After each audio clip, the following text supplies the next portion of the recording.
నమస్తే అండి. నేను మీ దేవరకొండ ఉమ. మకర రాశి వాళ్ళకి ఎస్పెషల్లీ జూన్ మాసంలో 4 గ్రహాలు అద్భుతంగా యోగిస్తున్నాయి.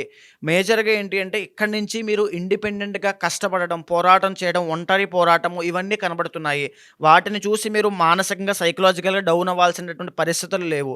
అవసరం కూడా లేదు. రాబోయేటువంటి మాసాల్లో ఈ యొక్క పోరాటమే మీకు శక్తిగా మారి మీకు అద్భుతమైన పరిస్థితులను క్రియేట్ చేస్తుంది.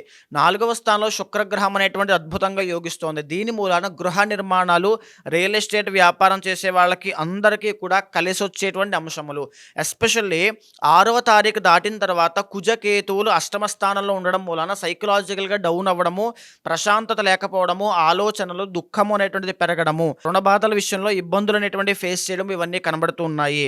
ఏ విషయంలోనూ కూడా అంటే ఈ జూన్ మాసంలో మకర రాశి వాళ్ళు ఎస్పెషల్లీ బాధ్యతగా వ్యవహరించడం చాలా అవసరము. అన్ని విషయాల్లో ఆచితూచి వ్యవహారం చేయండి.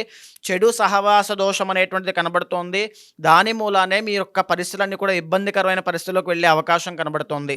ఆర్థిక ఇబ్బందులు స్వల్పంగా కనబడుతున్నాయి. డబ్బును పొదుపుగా వాడుకోండి. ఫైనాన్షియల్ మేనేజ్‌మెంట్ అనేటువంటిది చాలా అవసరము. అన్నిటికంటే ముఖ్యమైనటువంటిది ఏంటంటే ప్రతిరోజు కూడా శివార్చన చేయాలి. ఎందుకంటే గురు బలము అనేటువంటిది వీక్ అవ్వడం మూలాన ఎలిగేషన్స్ రావడము, శత్రువులు పెరగడం లాంటివి కనబడుతూ ఉన్నాయి. ఎక్కువగా శివార్చన చేయండి. శివార్చన చేయడం వల్ల గురుబలం పెరుగుతుంది. నవగ్రహ దోషాలన్నీ తొలగిపోతాయి. శక్తి ఉన్నవాళ్ళు తప్పకుండా నవగ్రహ శాంతి అనేటువంటి క్రతువుని ఆచరించండి. అద్భుతంగా ఉంటుంది.